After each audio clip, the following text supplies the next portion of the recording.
অতি পুরাতন একটা আমি ভিডিও বলছি। এটা হচ্ছে বড় বড় মুনি ঋষিরা এটা হচ্ছে রাজাদেরকে বলে গেছিল, জমিদার রাজা এদের সমস্ত বলেছিল, এবং তারা সেই মন্ত্রটা এটা তারা করতো।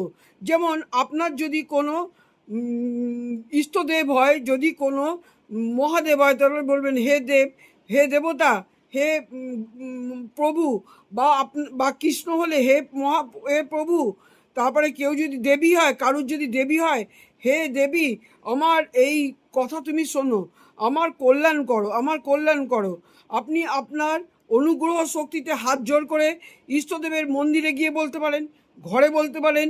আপনি আপনার অনুগ্রহ শক্তিতে, আপনি আপনার জ্ঞান শক্তিতে, আপনি আপনার তিরোধান শক্তিতে, আপনি আপনার ক্রিয়া শক্তিতে, আপনি আপনার ইচ্ছা শক্তিতে আপনি আমার মনোবাসনা পূর্ণ করুন, পূর্ণ করুন, পূর্ণ করুন। হে দেব, যদি মহাদেব হয়, হে দেব বা হে দেবী, যার যেটা হবে সে সেটা বলবে।